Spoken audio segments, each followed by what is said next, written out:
Hello, everyone. You're watching Sweet and Vicious live on tsnlive.tv on a very special Wednesday night.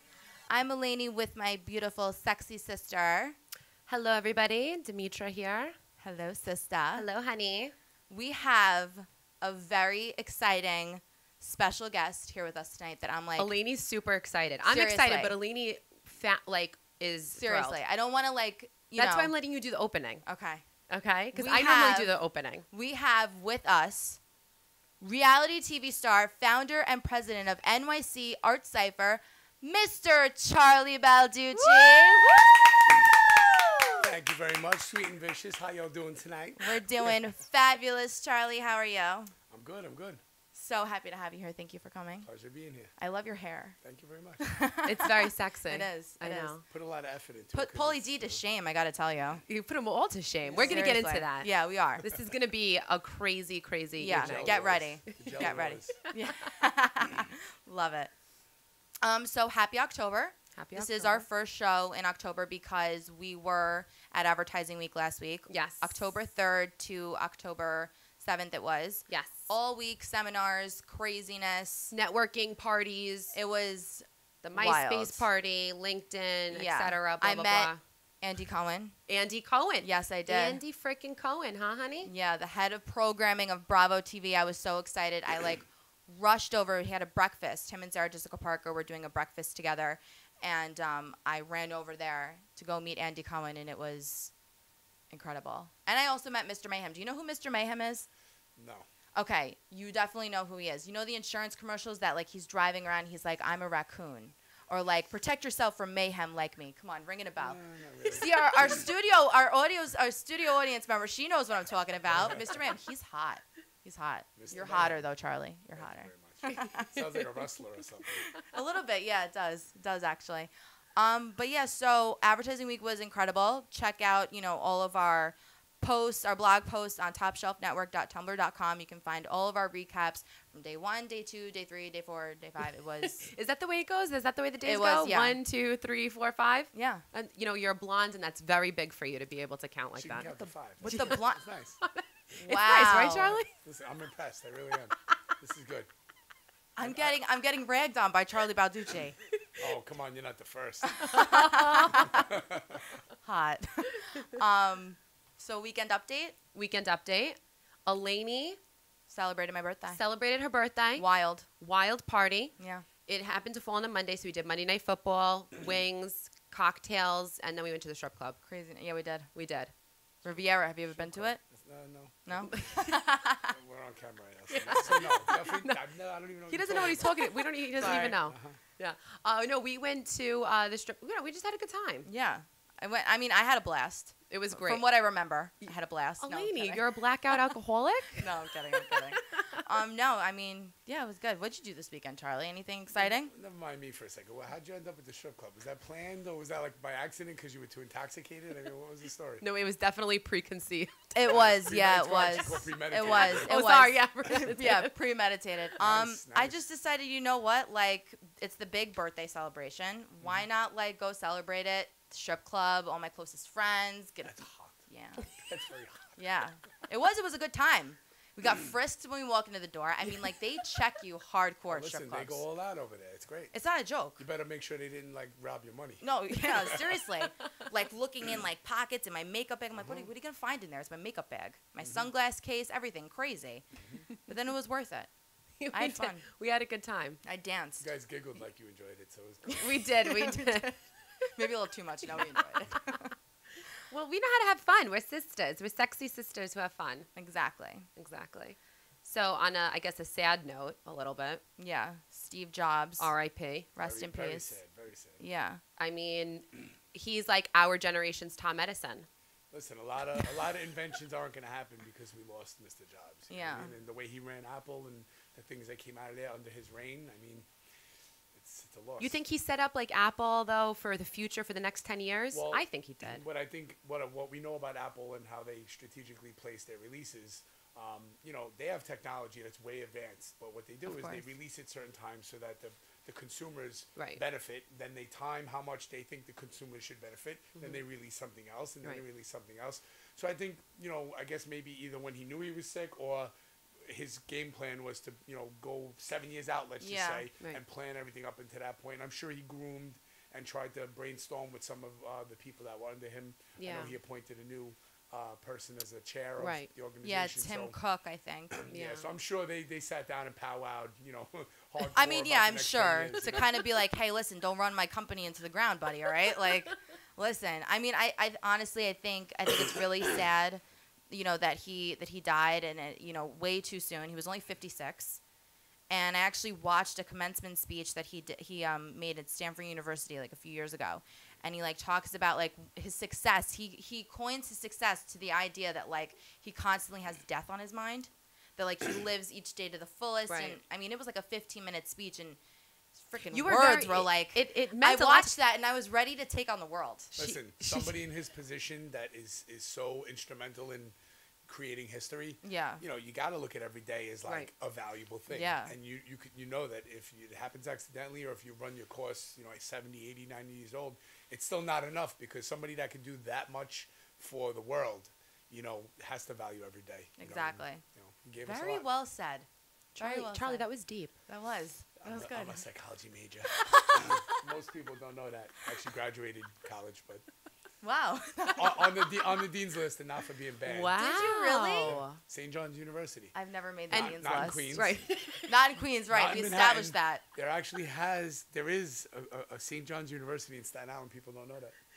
You know Yeah, what? I Now, graduated from the rate of applying to St. John's in Staten Island is going to go gonna- through the roof right now. Exactly. I didn't even know that there was a St. John's in Staten Come Island. to my alma mater, St. John's. Yeah. That was great. That was great. So what else? Is anybody following the Michael Jackson trial? What's there to follow? He's dead. I mean, listen. Peace to the God. Like, you know what I'm saying? Michael Jackson, 7 years old. I had the glove. I had the beaded jacket. I had the MJ. loafers. And you I knew made the it. Thriller moves and everything? I did everything. Honestly, I was really a dance prodigy when I was young.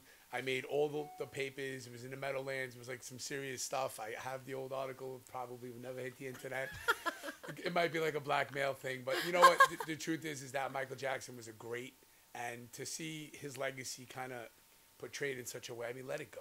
I mean, Yeah. He died. Yeah. However he died, it really don't matter. It's just funny that when people die, all the wolves come out. Now Yeah. everybody Yep. that was around him all of a sudden cared. And Right. the dude was, what, 100 pounds soaking wet? Yeah, what I mean? he Old Yeah. towards dude. the end he was. Have you seen the picture released? His autopsy picture? No. It was released. Yeah. Have you seen it? Well, the That's shame, gross. the even bigger shame of that is the actual documentary that they put out on, the movie about how he was putting together Oh, his this concert. is it. Yeah. Did you see how he I didn't looked? see it. No. Like, in all honesty, if he yeah. fell down or fell off the stage, whatever, he was would dead break. anyway. Right. Yeah. I mean, it's just. He was like you said, 100 pounds soaking wet. That's But my man he was had some real issues because even when he was young, he was a singing prodigy and he was unbelievable. And it just at some point, I mean, it just got to him, and trying to turn white and then Yeah. getting set on fire and trying to take your nose and you got to take it on and off. I mean, Yeah. that could really mess up somebody's psyche. You know what I mean? yeah, Yeah. definitely. I think it's just sad too that there was like 3 kids that he left behind, and now they have to go through this like And the chimp. public. What about Bubbles? I mean, it's a problem. Oh my. Oh my God! I forgot Sorry, he had a chip. I really do like He Michael said Jackson. that. I mean, It's an it's a opportunity problem. to be comedic. I'm sorry. That was great though. That was great. Or Oh my Emmanuel- God! When or are you Emmanuel coming on Lewis. again? When are you coming on again? I love you. This We is did- great. I can't tell who's sweet or vicious, but it's We- good. yeah. But yeah, Well, I'll come back. That's kind of the play on it, you know. That's exactly. But I think Elaine's obsessed because now that Casey Anthony has got the boot, Elaine has no Nancy Grace to watch. I was obsessed with Casey Anthony. Elaine's obsessed. Who I was it? was. Ugh, it was so bad. It was like it was a problem. It was a serious problem. I like DVR'd everything involving her. It was bad. But no, I'm not really following the Michael Jackson trial that much. I don't really. I feel like like what Charlie done. said. It's done. It's done. It's Yeah. done. You Let know what I it- mean? Like let I it don't really ride. know exactly what's going on with Conrad Murray, but I like how they had to play him off that he was like a a pimp, like he had all these broads calling Yeah. him, and Who's like this? the doctor. yeah. okay. He had like 4 of his mistresses testified. Against him?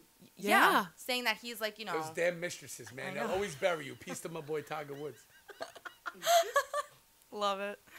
Oh my God, I can't even. I want to like keep just Go. I know. Go. Say whatever you got to say. I Go. know. At least ask me questions. It makes it a lot easier. I don't know Well, which way to go. we'll get there. We also want to talk about the BlackBerry blackout. Yeah. Because this is a big thing. I don't know. Actually, one of our viewers, Joey, said he's from London. He said that it's been out for 3 days. Yeah, the Blackberries have been In out of UK. service in the UK. Well, all right, what more to say on that is than just get an iPhone. Yeah. Support. Should I? Is it time? BlackBerry ain't working no more. Is you it know? time? Is it time for me to make the switch? Because I have a BlackBerry. I'll be honest with you. You know, you did a little piece on Steve Jobs. We were talking about how great Apple is. The situation is this.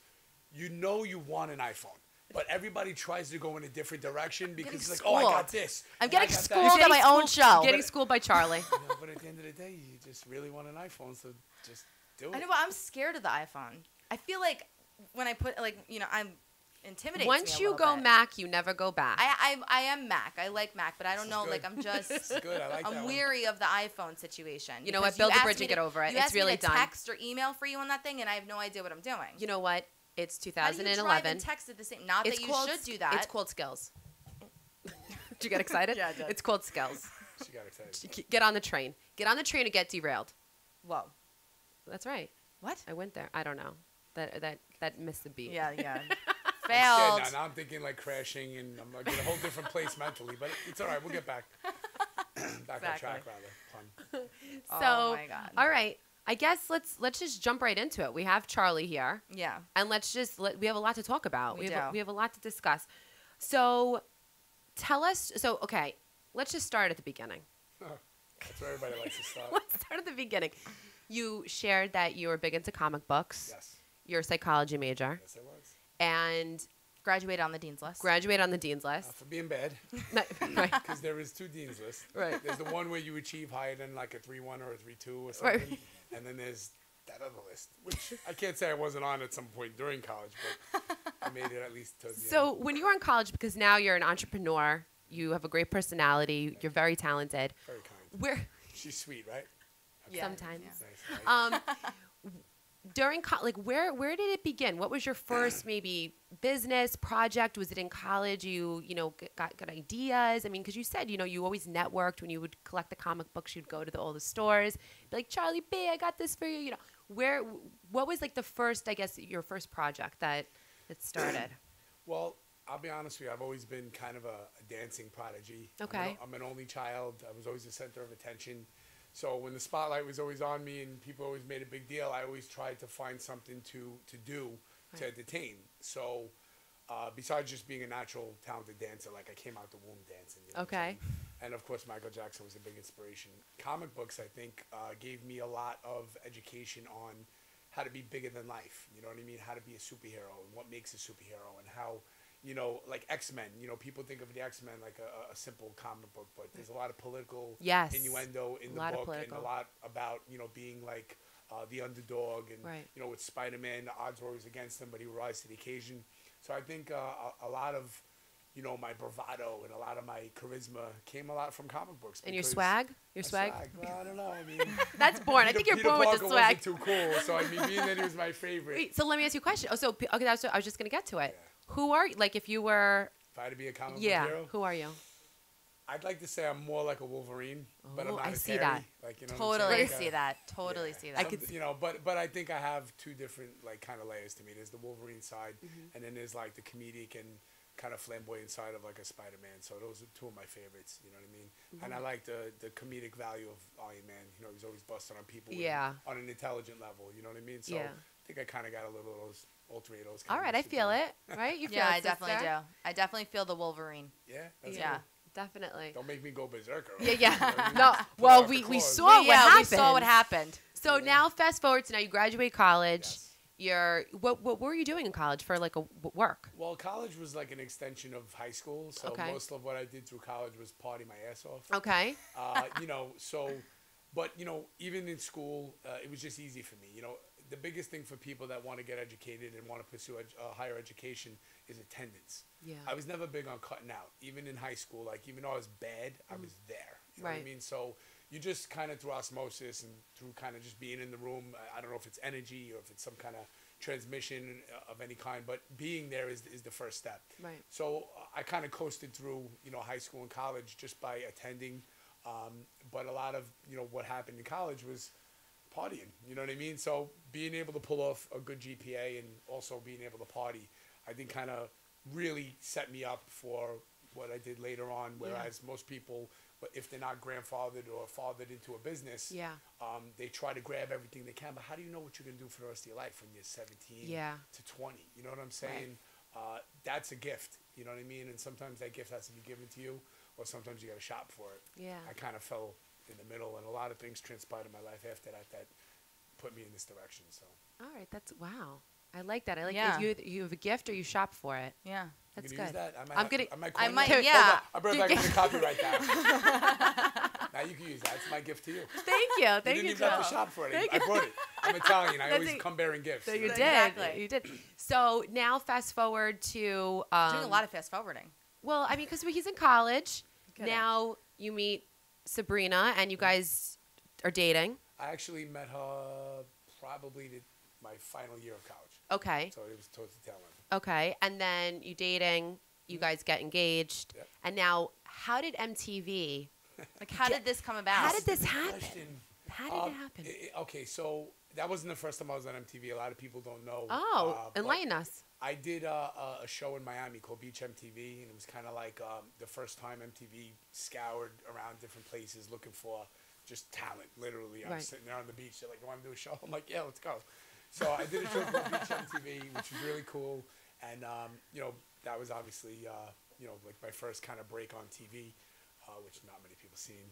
Thank you. But so I did a bunch of news shows. I did a bunch of modeling gigs. And, I decided that I wanted to try to advance my career because it was always something I took for granted. And then finally I woke up and said, you know what? I ain't getting any younger. And to be honest with you, I'm talented. Like, people always said to me, like, yo, you should have your own show. This is great. This is big. But when I was in that kind of time frame, reality stars weren't big. It was either you're an actor or you're not. You know what I'm saying?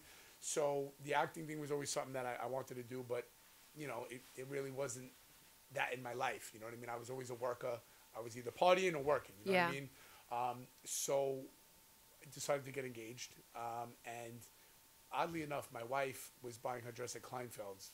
Shout out to Ronnie Rothstein. And they were doing a casting for an MTV show. They didn't really talk about what show it was.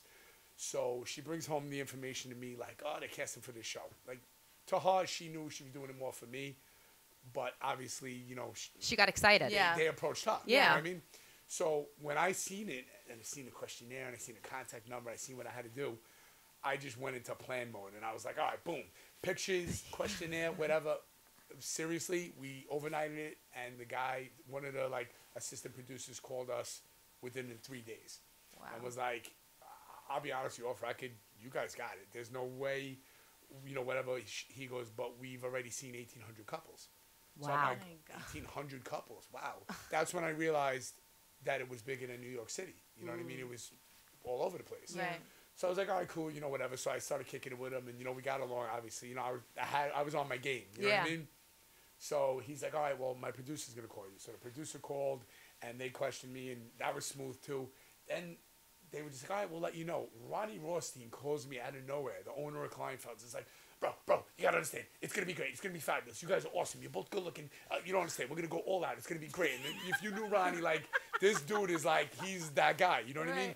So it just, everything got fast tracked, and I was just like, oh. And then the producer calls we just want to let you know you guys got it. So I was like, oh my God, that's awesome. Meanwhile, I already knew. Yeah. But it was just cool because it was smooth. You know what I mean? And before you know it, it was True Life. I'm getting married. So True Life, I'm getting married. And I guess the infamous scene, right? Yeah. Do you get sick of hearing that? I'll be honest with you, no. Because you know what? I think I did more in 15 minutes and I achieved more in 15 minutes than anybody else in the world. Seriously. Because really in all did. honesty, they played that thing forever. So everybody's seen that. And you want to know the truth? People say reality television is unscripted. But the truth is they create environments. And those environments that they create are based on your character. So they kind of direct you towards what they want from you and kind of coach you in a sense that they'll ask you questions like, well, would you freak out if your limo was 5 hours late to your wedding? I go, wouldn't you? Am I any different than anybody else? Where I come from. Wait, so they already asked you that question? not that Oh, question but they per were se. right. They were But acting. it's like, Okay. well, what would My you heart do if just almost somebody broke a little bit. what if somebody came to your wedding and didn't give you a gift? I'd knock them out. Yeah. What if somebody came to your wedding and started, or tried to hit on your wife? I'd knock them out. Right. Like, okay, so I think, are you pretty aggressive? I don't know. He asked me again. Maybe I'll knock you out. Listen, the thing is that, like I said, the unscripted thing and the whole situation, it's like, I kind of knew going through with all the cameras in my face what they wanted. And I gave them a lot of different things to choose from. The great friend, the bad friend. I gave them the loving husband. I gave them the jerk-off husband. Right. I gave them the gangster Guido guy. I gave them, a loving father. Right. I gave them a lot of different elements because I was a showman. You I were was gold. You were Yeah. I gold. was trying to You go were. all out. And even they told me, like, you're amazing. Like, this is larger than life. Like, we didn't expect it to be like this. And you really, this was all, like, off-camera stuff. And, like I said, at the end of the day, MTV wants drama. So I gave them a little drama. yeah. That piece within 15 minutes, we made the greatest reality moments. We've done a lot of different shows from that. People come up to me all the time. They know everything I said. I don't even know what I said. It was a moment. They Blacked out moment. They say, like, was it real? I'm like, well, look, was I mad? Yeah. Did I have cameras following me? Yeah. Right. Did I try to walk away? I mean, if you've seen the piece, I was trying to walk away. Right. And I heard also you forgot I about. had a lavalier yeah. on me, which was my first time wearing a lav. Right. So, because the other shows that I've done, they weren't live shows. They're like microphones. Gotcha. And, Right. boom poles and Yeah. stuff. So you were I just tried to so in run the away. moment that you walked away, Tried and to run away. the whole thing was recorded. And then all my friends around me didn't help. Of course, well, kick his ass after the Yeah, show. yeah. So it was. Listen, it was a moment. Do I regret it? Absolutely not, because Right. it made me the infamous Charlie B. Of course, yeah. No, and it really did make you the infamous, because when we were posting, I put like a little hint, and I got all these text messages like, Charlie B from True Life, Charlie B. We just said, we Dilemma. didn't even say MTV True Life, I'm getting married, No. nothing. We just said an infamous moment of MTV's True Life, and it was boom, Charlie B. Charlie Yeah. B. And we're like, It's a little. Okay. It's a little scary for me because Like- a lot of people know me that I don't know. Yeah. But Yeah. Listen, I've Is always it been a weird? Do target people come up to you all the time?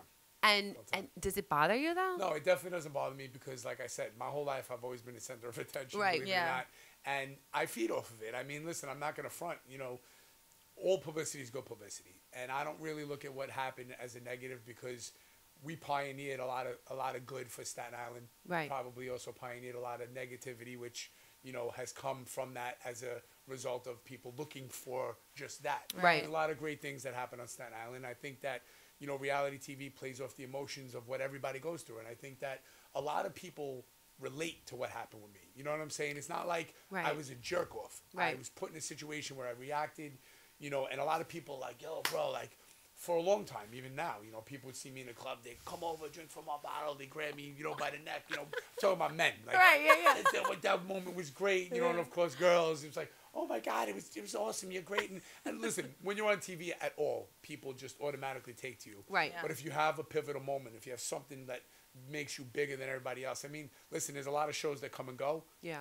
Even me, like, I'll watch a show and I'll see somebody right in front of me and I don't recognize them. Yeah. Now, I don't know if I look exactly like, I mean, I've been told that I look exactly like I look on TV. Yeah. But You do. But a lot of people recognize me, and it was a short time. I think yelling might have helped. So that's great. So are you still with Sabrina? Yeah, we're still together. We got 2 great kids. I love Sabrina. I love her. Yeah, well, I'm glad you do. I love her.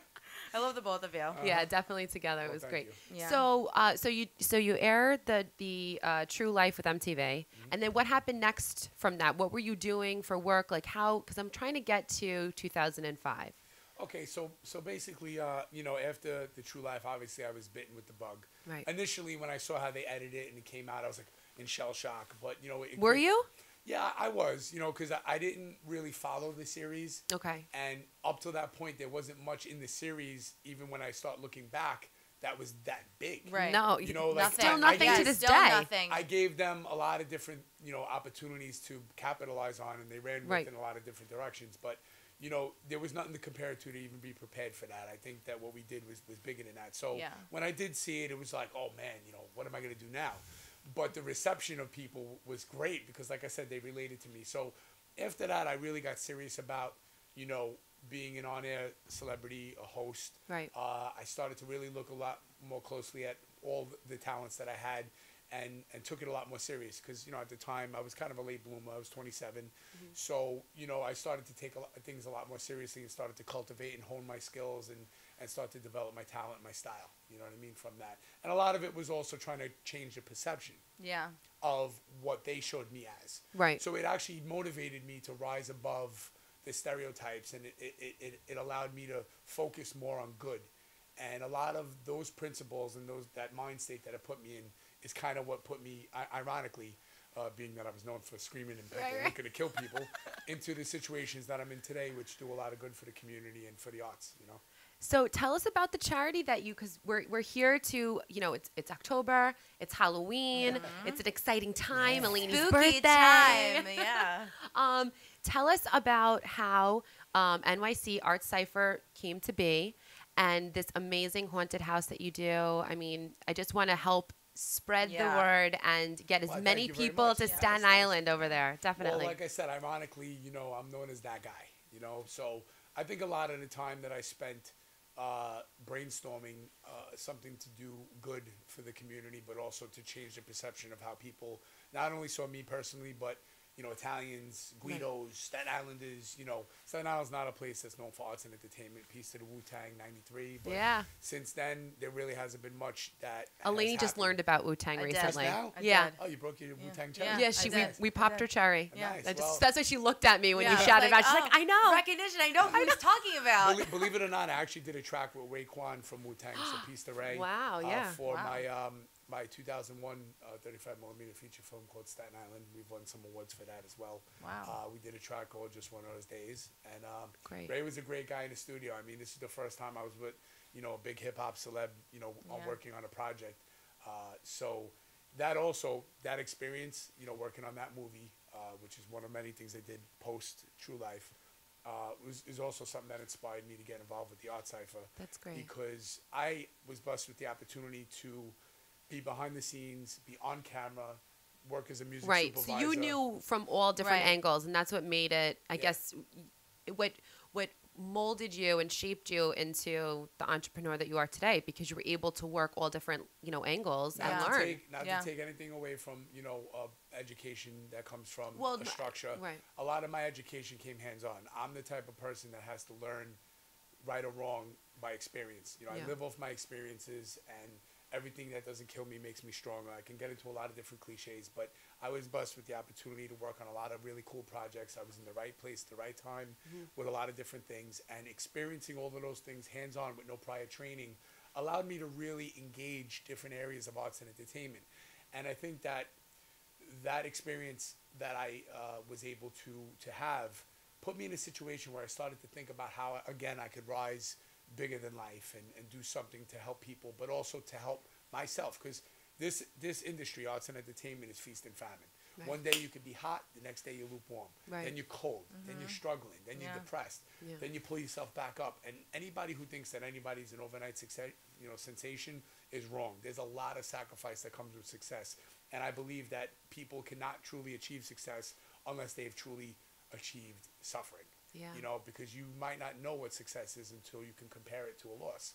So I had what I call the dark ages, and this was where, you know, bartending and just getting in trouble, and I had to, I think, break the only child everything works out for me syndrome and realize that the world is not a nice place. Or maybe even get re-inspired again. Find a new direction. Destroy and rebuild, the ashes of the phoenix. I mean, we can talk about a lot of different things, but really it just came to me in a dream. I said, I have to create an environment for people to experience what I have, and at the same time kind of cross-promote different arts to find out where their art is and what they would like. Because a lot of people are lost. Like we said earlier, at 21, you know, to teen years to 21, you don't know what you want to do for the rest of your life. And being exposed to certain areas of the arts will give you at least enough of an introduction to it to say, I want to pursue that. Or maybe I don't. Or maybe I thought I was a dancer, but maybe I could sing. Or maybe I thought I was a singer, but you know what? I'm damn good at graffiti art. So being that I was kind of an urban art, you know, child, I mean, the soundtrack to my life is hip hop. You know what I'm saying? If I had to choose a beat, it would be hip hop. Okay, top 5 MCs right now. Go. Top dead or 5 alive. MCs, dead or alive. Yeah. Well, you got to give, you know, Pac and Biggie. Just out of GP. Right. Eminem is by far one of the best lyricists. Love it. You And it's just not- won her heart. Love It's it. not, it's not just because he's white. No, it's really but- because he's talented and he broke a lot of different stereotypes Yes. for artists, across the board. Yeah. Because me and my friends, we always gauge people on categories. Lyrical skill, lyrical ability. How they could lay down a track. Right. Their overall, marketing ability. Do they have record labels? Are they a mogul type? Right. Whatever. And Eminem in two categories, which is lyrical ability and shock value, has dominated the game. And Yeah. even his new track with his whole album with Royce is Yeah. unbelievable. Yeah, And I it's have great. it. I actually put Kinda a has lady onto Halloween it. theme, too, Yeah. which I is put a cool. lady onto it. And Yeah. then the other two, I would say definitely Rakim. Okay. Rakim was a metaphorical genius, way ahead of his time. And believe it or not, Jay-Z, because Jay-Z, not because it's the hype, because if you follow Jay-Z from the beginning, he had his struggle too. Yeah. But Jay-Z never faltered on his character. He always stayed with his swagger. And I think that everything has a cycle of events. And if you stay true to what it is you are, eventually the cycle will come around. Bell bottoms are going to come back. Right. Tight jeans Tie came back. dye. Fringes. Everything has a Bell cycle of bottoms. events. And I think Jay stayed true to his personality, and it paid off for him. And he was able to brainstorm different areas of business and achieve a lot of great things. I mean, he's calling the Nets the Brooklyn Nets, and he's bringing them to New York. And he even said that he's actually turning that stadium not just a sports facility, but it's supposed to be an also a multimedia entertainment. Yeah. facility. Yeah, of course. That's Yes. gonna Because bring. that's what Jay do. You know what Yeah. I'm saying? Oh my God, that It's was just great. another home base for him to perform with Yeah. Beyonce. Yeah, you're Yeah, right. yeah. So before I asked you the top 5, you said that so hip hop was the soundtrack to your life, Sure, yeah. and it came to you in a dream. And it influenced the Art Cypher to become more of an urban art center than just a fine art center. Because a lot of fine art centers open up, and frankly, a lot of fine artists are flaky, Right. and a lot of artists in general fall off. So my vision was to create an environment that constantly motivated and kept people positive, and that's where the actual location came about. It actually came about as a gift from a friend of mine. He said, just go in there and do what you want, because I wanted really a place to go and throw paint around. Like, for some reason, in my depression, in my low point in my life, I wanted to just paint. I don't know where it Really? came from, because dancing and music was always my Right. thing, but I wanted to cross over, and there really wasn't any places where you could experience something hands-on. Right. So being that I had all these great experiences, I decided to get a location. When I came to the location, the place was burned down. A crackhead had burned it down one day. Wow. And I kind of saw it. It's ironic, a crackhead burned it down, but I kind of saw this place as a gold mine and an opportunity to fulfill my dreams and everybody else's along the way. And the Art Cypher was created. I came up with the name to try to keep it a little more corporate but edgy. So New York City is the first of many Art Cyphers. There will be a Miami Art Cypher. There will be a California Wow. Art Cypher. Congratulations. The arts, obviously covering the arts, which is really more arts and entertainment. And the Cypher, I think, gives away a little bit that it's more of an urban type of thing, Right. because we renamed the Cypher. A lot of people think that the Cypher, zero is nothing. It's has no value. It's numberless. But in actuality, a circle is a fluid motion, Yeah. a continuous motion Yeah. that doesn't ever stop. So the Cypher really is the credo that we have is like it's the encrypted code that uses the arts to unlock an individual's inner motivation and self-confidence through arts and entertainment. Wow. And that came to me in a dream. The location came to me as a gift. And once I Wow. saw it, I said, what could we do to make this organization non-institutional and inviting? So we did something called the plywood event. And what we did was we laid down 4x8 pieces of plywood on the floor, Wow. ripped it up, numbered them, and invited artists, fine artists, graffiti artists, just artists in general from all around the world to come and paint on these pieces. And what I found along the way was that I had a lot of creative ability being a carpenter and kind of seeing architectural things, Right. Creatively. So we laid the floor down. I epoxied the floor. The floor was locked up. It looked great. We had a grand opening, and I said, okay, what now? A lot of people didn't think we Right. were going to be able to finish the project. A lot of people said it wouldn't succeed in Staten Island. A lot of people said, well, what are you going to do to make money? And along the way, a lot of politicians, the fire department, the police, and kids, and everybody just was coming in, and they were so appreciative that I was giving them the opportunity to do what they do. Yeah. I So the wasn't. politicians and the and the police and Everybody came in and was like, I can't believe what you're doing. really. Because the Wow. big cool thing about me, I think, that people like, Just what I hear, If I could yeah. be so cocky and say, was that I didn't judge nobody. Galleries, people come there. they go with their portfolio. Do you like my work? Right. Anybody who came in was able to paint on my place. I Yeah. just said, let's go. And, you know, it was actually the sergeant for the local precinct, the 120th, that said, why don't you go nonprofit? Because, you know, that People is can kind of donate, like what right. you're doing. You're Right. giving people opportunities. You're giving them. You're I mean, it providing them costs an me- outlet to do what it- they want to do. But, you know, it just felt natural to me. Yeah. It wasn't something I planned the name, I planned the location, but I didn't plan how I was going to do it. A lot Right. of businesses are started with a business plan, Right. marketing capital, and other Yeah. people's money. And Yeah. I'll be honest with you, I did it with all my own money. I did it because I believed in it, and I wasn't going to take no for an answer. And a lot of the haters and criticism is what drove me. Right. Because I've been like fighting off haters and adversity my whole life. You Yeah. know, just always being in the spotlight and being Yeah. flamboyant and jumping in circles. And Right. so I've always been dealing with that. So that kind of drove me forward. So the nonprofit thing came into question. I said, well, I want to make money. I mean, what's this nonprofit stuff? Right. Well, I said, no, you could use other people's money. You could pull a salary. And after investigating a lot into it, and as my money started to dwindle away, Right. I said, okay, let's go nonprofit. And I wanted to do things that were different than everyone else. So one of the first services we provided was breakdancing classes. Love that. So Love it was the that. first of its because kind. because you're a dancer, Yeah. so you I live tied it in. vicariously through Yeah. my kids. Yeah. You know? Yeah, so it just kind of, well, it was not just dancing. I was more of a freestyle house dancer. Okay. But hip hop was always like my thing. I was more of a Running Man, Cabbage Patch dude. Yeah. You know, I came in after the The breakdancing sprinkler? scene. Oh my God, Yeah, the you know, Running the Man. Lawnmower, all that stuff. You know, I Yeah. mean, I could do all of that. You know what I'm saying? If we had a bigger Bringing it big back. industry, you know, I could get busy and stuff. But the truth is that that was always my passion. But breaking was something that, again, had a lot of opposition because a lot of people don't look at breakdancing as an established art because it doesn't have a formal history. It doesn't start with traditional, you know, structure. Right. So it was another way of me trying to get into something that had a lot of adversity, a lot of challenge. Same way we got into graffiti art. Right. You know, a lot of people don't consider graffiti an art because these artists don't have formal training. But I'll put the Tats crew, my boy Gano, Trace, or Prez against any fine artist with a project, you know, and I got to tell you, they're going to give them a run for their money. Yeah. You know, so again, those are things that I was looking for once we had the place built. And once we decided to go nonprofit, we created a structure that had programs that helped the kids, Yeah. projects that were offered to the community, which enhance and showcase the people's abilities, and then, of course, events, which networking is a major part of arts and entertainment. Big time. And our formula is network, perform, excel.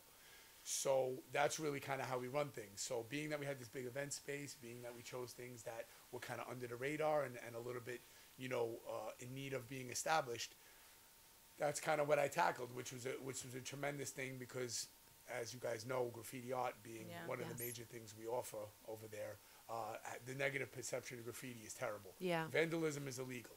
Graffiti art is beautiful. Yeah. Yeah. So there's a big difference, and that inspired me to document the start of our mural program, which is a program which gives kids and artists the opportunity to practice graffiti art in a positive manner. Got to definitely shout out, you know, like I said before, Gano, Tats Crew, Prez, Trace, all the people early on in, Exit, Mike Dye.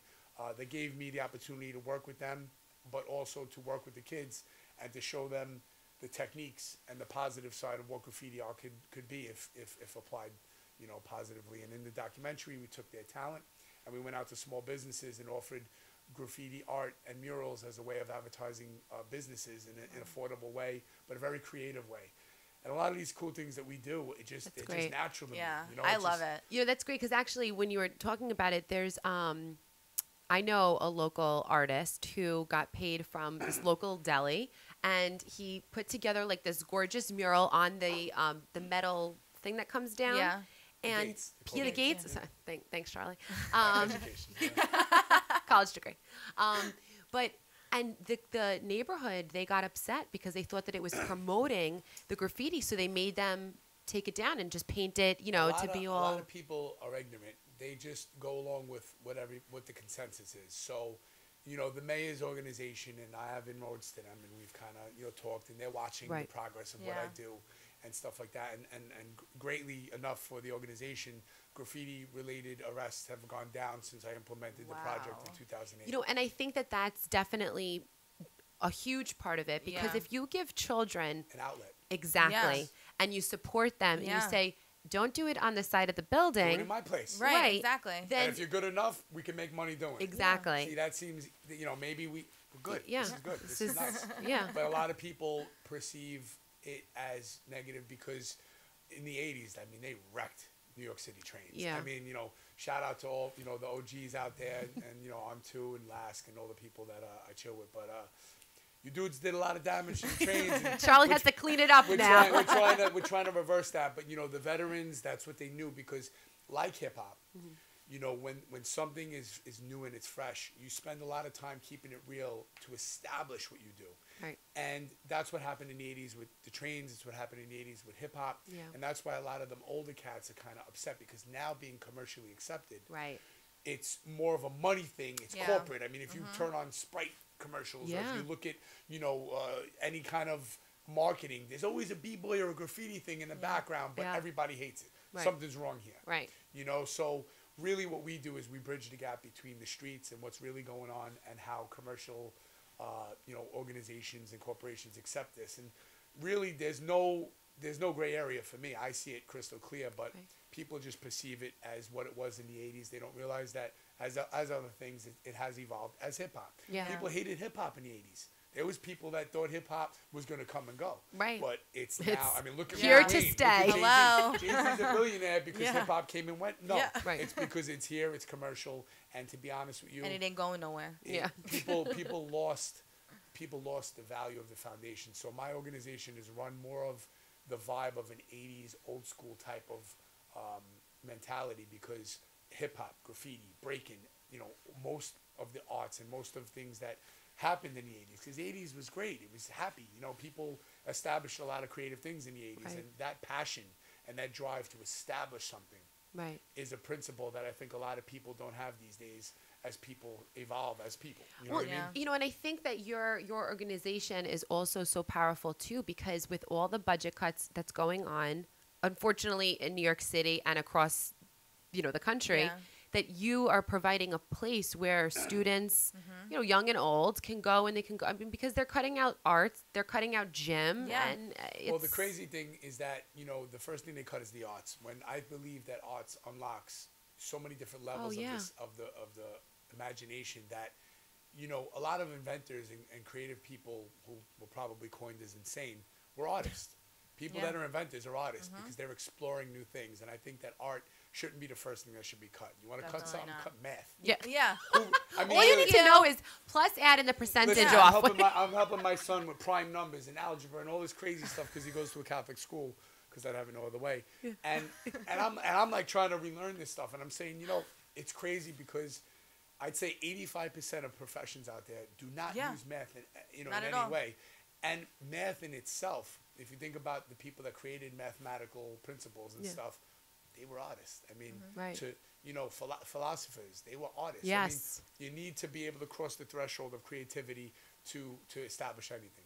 So bringing that back, yeah, I believe that arts shouldn't be cut. And my organization adapted a lot through the budget cuts and stuff Right. because we offer a lot of creative services now. As a result of all this great talent that I have around me, it just seemed natural to, if I have an art program and there's an exceptional kid in the program, or if the teacher that I use as an instructor is exceptional, why not offer these services to the community? Yeah. If I have a dancer that's exceptional and I'm hired to do an event, in a MC an event or event plan an event, why not bring a dancer in Right. to wow people? Because I don't care what anyone says. Ballet's cool, traditional dance is cool, but there's nothing more wow factor than breakdancing. So when these kids do flips and they spin on their head and everything, people are just floored. Yeah. So these are easy services to sell when, you want to have a great event. Yeah. The problem is that, a lot of these things are luxuries, and in a budget cut situation or in Yeah. a depression, which we're in, it's terrible.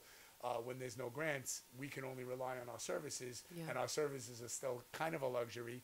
But I can honestly say that change, and I think being an entrepreneur and a businessman first, Yeah. before I'm an artist, Right. has allowed me to apply that principle to the organization and put money in people's pockets even in a depression. Well, you're, definitely an entrepreneur because Yeah. through the organization, you did the first ever fundraiser event that happened in early September, right? Because it was raining in Well, August, there was and an then earthquake. I mean, that Oh kind of yeah. That's what it was. The earthquake. There was an earthquake. God like, in New God York. was like, Yeah, Charlie, right? you're doing something Yeah. good. Yeah. Well, we had to change the date actually because of that. Right. But it wasn't the first ever fundraiser. It Okay. was the first fundraiser we did outside of our location. Okay. As I mentioned before, we have a really big event space that we do rent out Okay. to do different events. B-boy competitions, black book events, private events. But it was the first one where I established enough of a business presence with my 40 Under 40 leadership group, which I helped found, and I'm currently a board member on. But also the different services we provided to the business community. And again, everybody received us well. Wow, this is real creative. It's affordable. It's out of the box. So we figured let's do a fundraiser outside of our location Yeah. and offer it as an To the open door community. to the business community. Yeah. So we picked a beautiful place called Casa Belvedere, which just happens to be a huge Italian palatial mansion Gorgeous. up on a hill in Wow. Staten Island. And it really was cool because, we made it interactive. Right. We had like miniature golf. We had like a baseball throw. Wow. We made That's made great. use of the grounds. That's great. And it was a great success. So big Great. shout out to everybody that supported. Good. And so Awesome. we're here now to talk about the second annual Haunted House. Yes. So I'm excited because I Yes. love Halloween. Cool. Were you always a big fan of Halloween? I always like dressing up, like I said earlier, with the comic books and stuff. Right. Yeah. I made it my business every year to be a comic book hero. Were you? So I did Really? the Spider-Man thing in tights. I did the Captain America. All out? I did Like you went Venom. all I'm out? talking like all out. All You know, out. I'm Okay, talking all like out. tights. Like you know what I mean? tights. I'm not insecure, Leotard. so I didn't care. Clubs, it didn't matter. But I think there was two like costumes that kind of stood out in my mind. That all my friends, if they see this, they'll definitely attest to it. But I was Dr. Octopus one year. Oh my. And I actually, I'm like a massive creative force. Yeah. I just saw it. So what I did was I took HVAC ductwork, from what you would connect Love the it. dryer Yes, to yes. the outside of your Yes. house, and I made the arms. I ripped up my kids' Dr. Octopus claws and I put them in the tips. I connected them with wire hangers.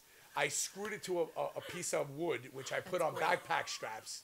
I made the mullet. I made the glasses. I mean, really, this would be a great situation my to cut God, away can I the see- do B-roll. you have- I but wanna we don't see a have picture. B-roll 'cause it's live. Oh my I God. might have to send you that picture. Yeah, Yeah. you totally It was have to. impressive. Oh my I won God. best Sounds costume. impressive. Every year I win best costume. That's great. Then at one this year I one was over Busta here. Rhymes. That was dope. No Oh my. Black paint, dreads, gold tooth, the whole nine. It was Oh sick. my God. So you that's go all great. out. I go all out. Love it. So it just it just felt natural that eventually I was going to be known for something related to Halloween. So last year we did a haunted house. But again, I'm the kind of guy that does everything kind of on his own because I'm used to just hustling and doing it. I don't wait around for everybody else to procrastinate because there's a lot of that in this industry. Yeah. A lot of Right. people that talk with their mouths, Yes. but actions speak louder than words. Right. I pride myself on that. Exactly. So last year, put together a little bit of my own money, got a couple little grants, put together a great, I call it a haunted house exhibit. Yes. Because we really didn't promote it as a walkthrough, but it was scary. Yeah. So we had a couple of parties there, and we opened up a couple of days to the public, but no one came because we didn't promote it. Promotion is key, guys. Yeah. All right? You could be the best person in the world. You could be 50 Cent in the mall, but if people don't know you're coming, they're not gonna. No come. one's gonna Yeah. show You know up. what I'm saying? So this year I said, you know what? Let me try to approach this a little bit different because this could be something that we open up to the public. Like I said, Yeah. I like to do things that are kind of obscure and out of Yeah. the box. So put together a great college committee, comprised of Liz, Rob, Greg, Alex, Joe Khalil, my social media people who are all in college. Said, let us help you. I said, all right, let's go with it. So this year they made a walkthrough. We got actors, we got people popping out. my God. We got the exhibit. We have a couple of crazy murals in there. So it's cool. I mean, is it the penitentiary? No. But I think it's cool for Staten Island. I think it's definitely worth $10. So let them know where they can go, the location, the When it is, Yeah. the time, Well, cool. everything. If you've been in a plastic bubble since 2005, the New York City Artscypher is located at 12 Broad Street. Beautiful sunny Staten Island, 10304. The dates are to be announced, but right now we have Friday and Saturday, October, what is that, 14, 15? yeah. Yes. 7 to 11. We have October 21st, which is next Friday, 7 to 11. And then we have, I believe, if I could see a flyer right here. We got to check this right now. The 27th, 28th, and 29th, 7 to 11. Those will probably be the kick-ass dates because we'll work out all the kinks, you know, by that point. Right. So if you want to come check it out, the proceeds go obviously to help the organization grow. Everything we do helps the organization. We are a 501c3 federally recognized nonprofit. It's always hard to say federally, especially And can when they? it's the feds. You know? You're right. Like they're You know, watching. it's like, okay. We are recording this, It's Charlie. like what Lil Wayne said. He's like, young money. He's like, Yeah. and the feds watching. What money? Yeah. You know, so you got to love hip-hop for that. Exactly. So can they donate if there's any viewers here that maybe there's somebody in California or Florida, can they donate through the website? Yeah, listen, if you think we're cool and you think what we're doing is awesome and you're feeling it and you're vibing with it, NewYorkCityArtCypher.com. There's a button that we just changed from a graffiti font to a regular font because most people didn't know it said donate. Thanks, Cano. But anyway, if you click on donate, you know, the whole PayPal situation, you can help us out. You know, it really does help us, and it really does go. And it's a directly to write-off the for you at the organization. end of the year? Yeah, definitely. You can take that receipt, you know, whatever you're going to donate. If it's big money, it's not dollar for dollar, as you should know, but you do get something back, and it does help a great organization. You can follow us on Twitter and Facebook and all that good stuff. And, you know, we're just happy to be doing what we're doing and to be able to do it in a way that really helps, you know, because there's a lot of organizations, I'm not going to name any of them, that are institutional or a lot of nonprofits that take money and they go out of state or it's not local for their supporting nonprofit. Local businesses. Yeah, and, we you know, basically, we're right there. We're in the trenches. Right. You know, we repping what we do. I love it. I think it's great. Elaney, you've been very quiet. You've been listening a lot. I'm listening intently. How could you not? Are you like? I'm taking it are you all like? in. This is Charlie Yeah. right here sitting on my I'm taking it all couch. in. No, he's so passionate about what he's doing, and I'm like listening, and I'm like, I'm there with him. Like I'm, you know. Is there anything that you want to ask him? He's here, live in the flesh. Talk to me. God, Come no! on. Don't put me on the spot like that. Goodness. She's Come on, so. Elaney. No, we're gonna have him on again. All right, we'll We're have gonna to have him on again. We'll have a little whiskey going. Yeah, We'll I get think a that's what it little is. crazy. Elaney Oh, that knocks Jesus. back a I'm little gonna be jack. drunk. That's why. Sweet just and kidding. vicious. I think it's vicious and vicious. All right. I'm waiting for the sweet part to come out. Never. No, that's great. And Charlie, we definitely support everything that you have done and will be doing. And it's great. And I love it. Yeah. And, you know, I think, you know, Elaney actually came across the page, the Facebook page. I couldn't even tell you how. Yeah. I was just like, it was one of those things. Like one night, I was just like, up till 5 a.m. yeah, up till 5 o'clock in the morning, just like on the computer looking around, and I actually like came across you, and I was like, oh my God, what's he been up to? And then like I click and then see NYCartscypher, and I'm like, what's that? Click, and I'm like, holy crap! And I read it, and I was like, this is great. It's great. It's actually probably more of a surprise if you come to the top of the stairs. Like when you see like the way the way the location is and like the environment that we've created for artists to just walk in off the street and be a part of. It's cool because the whole idea of the cipher is the Crazy Head logo, which is kind of like a mind. Yeah, you have breakdancers in that thing. Well, That's a serious logo. There's a well, lot. There's a lot going on I will there. tell you this: there was a lot of thought that went into it, but really, it's all the elements of arts and entertainment. And in the middle bubble, the circle is community, which we feel ties it all together. I got a 3-foot tattoo of it on my back. I saw that was you. Yeah. I saw because I was looking for the logo. Yeah. And I see a tattoo of somebody's back. There's I actually was about like, no way. 5 other people that have that tattoo. Oh, wow. The rule, well, I always have a rule of tattoos. Never get something someone else has, which I obviously broke. Word. That rule. Right. But the way I supported that was nobody can get one bigger than mine. So there are other people. It's that your have it. whole back, You're right? it's You're the 3 feet. king. So if You're the somebody can king. even pull that off, you know what? Maybe I'll break that rule. If you can do it, I'll pay for it. Don't worry about it. But and also always get something that has deep meaning because in 30 years you're gonna look at it and if it's the parrot, you know, that's on How your leg. many tattoos do you have? I only have 2. I have one Okay. for my father who passed away. Okay. And then of course the 3-foot cipher head. Love we call it. it the Crazy Love Head. it. Yeah. Because you're crazy if you want to get into this industry, and but it's how it is. That's great. Wow. I'm excited. I am cannot excited. wait to check out the You haunted really house. sold the haunted house. I'm Yeah. like ready. I know, definitely. It's gonna be- definitely something to check out. I think it's Yeah. good to have different things that you're known for, and it's an attraction. So it's to attract people. Yeah. So that's We're why there. we try to do what a lot of people don't do. So if you guys have any crazy ideas out there and you want to bring them our way, we are a creative think tank. We are very capable of production and creativity. We do videos, we do murals, we do graphic design, we do creative, business consulting, which kind of is a package of all of them. Business cards, flyers, murals, commercials, we Let do a them lot. know the website again. It's NYCartscypher.com. That's NYCARTS. Don't forget the S. A lot of people do. Cypher, which is CYPHER. We spell it our own way. .com. But I'm sure if you click .org, it'll take you to where we are. Facebook, Twitter, all that stuff is underway, being developed, constantly being revamped. Obviously with great talent. Big shout out to Estefania, who's helping me out, obviously, with a lot of the social media stuff. And, you really need somebody on that all the time. Yeah. I move a lot faster than I could type. Right. So I'm doing stuff. Yeah, and you're I'll mover and a report it shaker. 2 months later because obviously, I don't have my TV show yet. But when I do, it's all going to be. So can you give us some inside scoop on what's going on? So you said that you're in pre-production or? Well, okay, so I'll give you kind of a little snippet if we have time. Yeah. The whole time that all of these things have been transpiring in my life, I passed on a lot of different things that I could have, different opportunities that I could have taken because juicy opportunities that Charlie shared with us. Yes. Yeah. Well, Juicy.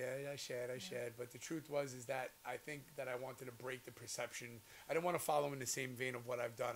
I always try to go bigger than what I've done I feel before. like you always try to outdo yourself. Yeah, Like I I'm see like the constantly wheels challenging turning myself. 24/7 since the second you So got the here. whole It's Guido like thing, Wait, so screaming we had and to ask yelling. you. So do you watch Jersey Shore? Listen. Am I putting you on this? When you see an accident in the side of the road, do you watch it? Do you look for blood? It's true. Okay, so It's a do car. I watch Jersey Shore? Yes, I do. Okay. Do I hate what they're doing? No, because I feel like I fathered their style. Yeah. You know what I'm saying? I feel like I came first. I paved the way for Staten Definitely. Island, for Guidos, for obnoxiousness. Yeah. But that's why I don't choose to go in that direction anymore. Right. I feel that even if, I wanted to, it would be acting for me. So I don't mind acting like Robert De Niro does and being a gangster or a Guido or a mafia guy. That's fine. But as far as my personal life, that was then, this is now. I think I've evolved as a people. Right. If that's even a way of explaining that. I think that what they do is cool for their age. I think that eventually, it's going to be more difficult for them to break away because they've really stuck the flag in the moon. And again, I did that, been there, done that, move on. I always try to top myself. Yeah. Right. So in always fighting that perception and always turning down people that wanted me to go in that direction. Right, and keep you in a certain, type I of... don't want to be stereotyped. Right. I Keep have you a lot of boxed different in. layers. I feel like you gotta, branch out. In acting, I mean, De Niro made a great, career of just being that guy. Yeah. But I think, I'd like to pursue more things of like a Johnny Depp because he plays a lot of different character actors and stuff like that. And coming from the comic book, world, I feel that it would have been nice for me to try to approach it a little earlier and maybe have been in Spider-Man or Iron Man. Right. I watch all these movies happen, and that's probably the only thing I ever regret. Right. If I would have pursued or put my hands around acting earlier, maybe I would have had my opportunities in being, a part of this comic book movement.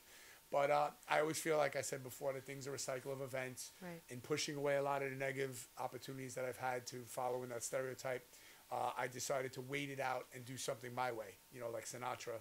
Love it. So I developed a TV show which is loosely based around my life, but also in how the Art Cipher was started and how the principles of how we approach business and how we help, people. And it was a little too positive for MTV.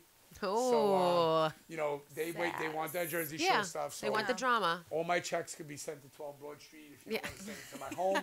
Being that I fathered this style, you guys kind of owe me. I think they owe a percentage. I think, Situation and Paulie D, they need to be donating a good Pay percentage. up. Taxation, Pay right? up, So- boys. But like they're doing what they're doing. Yeah. I think that if I had a show like that when I was their age, my show would have blown theirs away because I kind of think they're a little corny. You know? Oh what I'm yeah, saying? they are. Yeah. They're not banging hot girls. No, No. not at all. They're banging grenades. Drunk disasters. They're not really getting respect. They're getting more kind of ridiculed in a way. People laughing at them. Right. But again, more power to them. Right. They did a good selection when they chose the selections that they did. Situation, Snooki. Right. They're branded. They I mean, knew. Paulie D and Vinny.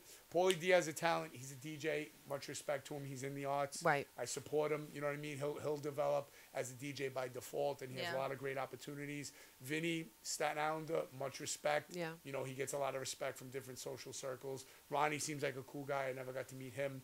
Situation, is a situation. Yeah. I mean, it is what it is. I You know what know. I'm saying? And Not- Snooki, she's great. I mean, there was a Yeah. lot of people we had around us growing up. You needed a Snooki in Yeah. your crew.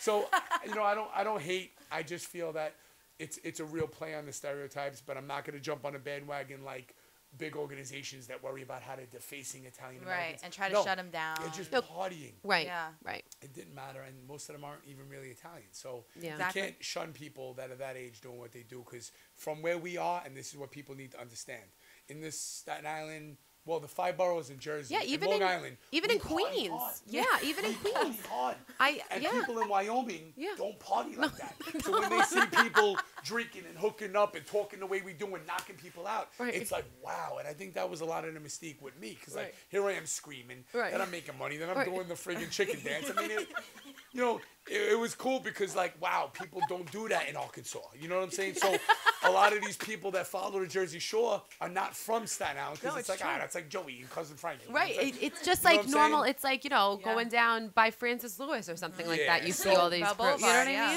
mean? So really, in all honesty, like, you know, that's where that is. So Yeah. I wanted to pass the night and evolve. So Right. You're onto I- positive, yeah. bigger, better. Well, listen, is there drama? Oh, Of yeah. course. Yeah. I'm Charlie B. There's Yeah. always going to be drama.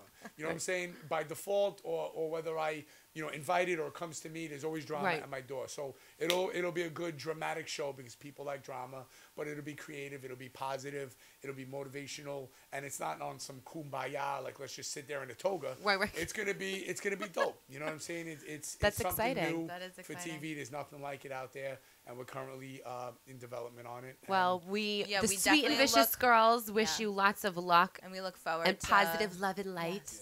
We Well, love it I so also much. want to shout out one of my artists, Jojo Pellegrino. Yes, please. This is an Italian, you know, Irish kid from Staten Island that personifies the creativity of Italian Americans, and I have the opportunity to work with him and to establish a record deal with him through Phase 1. Wow. Shout out to Frankie the Barber.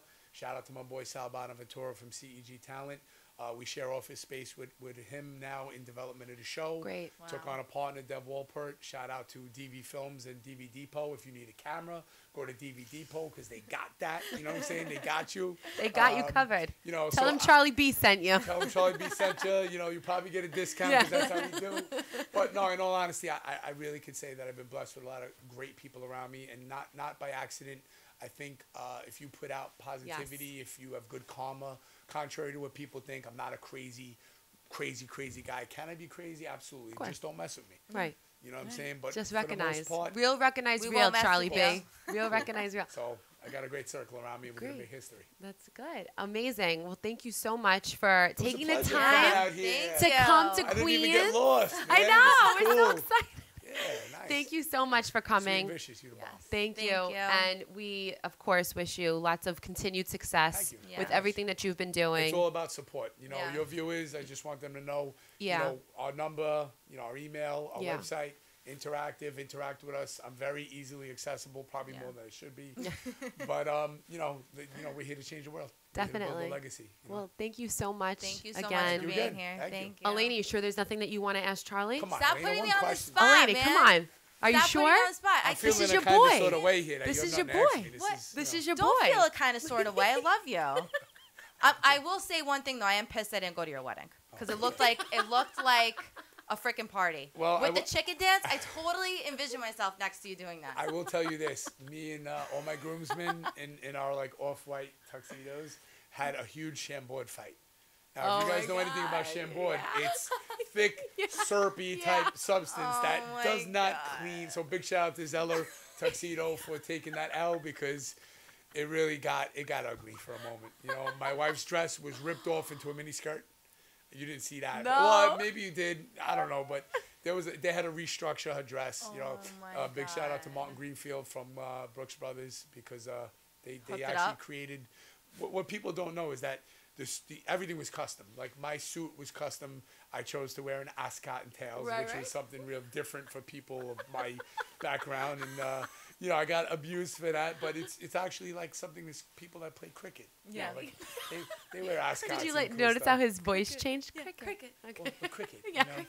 So ascot. So I had the furry Kango, the Brioni shades, the Prada shoes. You know, I went off, but pieces of my wife's dress were made into my lapel, and there was a lot of different Yeah, creative nice. things that were going on behind the scenes. That, of course, MTV didn't give a shit about. So. Right, of course, all the sentimental. Yeah, all the good stuff. Yeah. Driving Ferraris We're in Miami. we're gonna have to party with you one night. Yeah, we We're are. gonna have to go out. Every Yeah. day's a party. All You're right. welcome. Well, Let's we're go. gonna have to. And he's definitely coming on again. Yeah, definitely. Okay. Just All give right. me an Well, invite, I'm here. sounds good. We love it. All right. Well, thank you everybody for tuning in. Sweet and Vicious on Top Shelf Network, tsnlive.tv. Thank you again to Charlie. One more time, shout out your website. Let them know. NYCartscypher.com, and we definitely support Top Shelf, Sweet and Vicious. Check us out on Facebook, on Twitter. Give us a ring. We here, baby. All right. Thank you so much, and enjoy. Good the night. night.